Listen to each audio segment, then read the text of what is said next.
गर्न आएको होइन, तोडफोड गर्न आएको होइन। हामी तपाईहरुसँग मिलेर अन्तिममा हाम्रो जुन 17 वर्षको बाबुको हत्या भएको छ, कसैले कुनै गाडीले हानेर कुनै नालीभित्र छिर्दैन, कसैको मोबाइल रुख पनि जाँदैन, कसैको आँखा पुग्दैन होला। हामीले यसमा चित्तबुद्ध जवाफ नआएको कारणले गर्दाखेरि हामी शान्तिपूर्ण रूपन्देहीको कञ्चन निवासी 17 वर्षीय ईशान शर्माको मृत्यु प्रकरणले स्थानीय आक्रोशित बनेका छन्।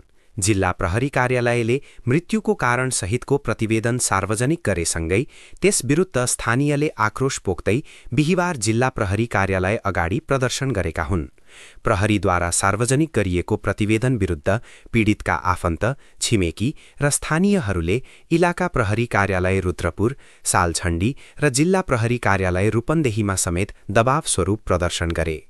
मृतक ईशान शर्माका आफन्त, छिमेकी र स्थानीयहरू ईशानको घरमा जम्मा भई इलाका प्रहरी कार्यालय रुद्रपुर हुँदै जिल्ला प्रहरी कार्यालय रूपन्देहीमा पुगेर ईशानको घटनाको सत्य तथ्य अनुसन्धान गरी वास्तविक दोषी पत्ता लगाउन दबाव दिन जिल्ला प्रहरी कार्यालय रूपन्देहीमा धरनासहित नाराबाजी गरेका हुन्।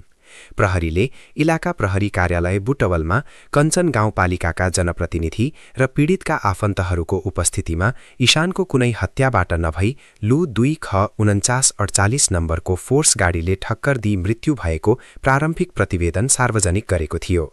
ईशान शर्माको मृत्युबारे जिल्ला प्रहरी कार्यालय रूपन्देही प्रहरी नायब उपरीक्षक तथा सूचना अधिकारी सूरज कार्की र इलाका प्रहरी कार्यालय बुटवलका प्रमुख तथा प्रहरी नायब उपरीक्षक इन्द्र बहादुर राणाको संयुक्त कमान्डमा अनुसन्धान भइरहेको छ।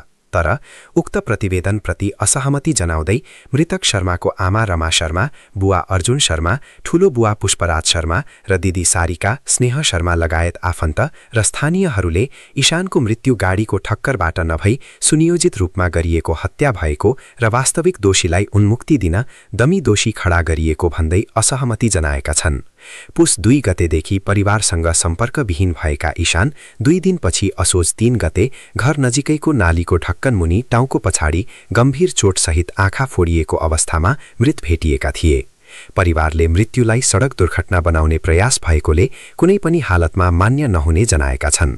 जिल्ला प्रहरी कार्यालय रूपन्देही पुगेका पीडितका आफन्तहरूलाई सम्बोधन गर्दै जिल्ला प्रहरी कार्यालय रूपन्देहीका प्रहरी नायब उपरीक्षक तथा सूचना अधिकारी सूरज कार्कीले अनुसन्धानको क्रममा 3 जनालाई नियन्त्रणमा लिई निजहरूमाथि अनुसन्धान भइरहेको र अझै अन्तिम निष्कर्षमा नपुगिसकेको बताउँदै अनुसन्धानमा सहयोग गर्न आग्रह गरे। मृतक शर्माका ठूलो बुवा पुष्पराज शर्माले भने वास्तविक दोषी पत्ता नलगाएमा छोराको शव नबुझ्ने तर अनुसन्धानका लागि प्रहरी प्रशासनलाई अन्तिम समयमा दिइने समेत प्रतिबद्धता जनाए।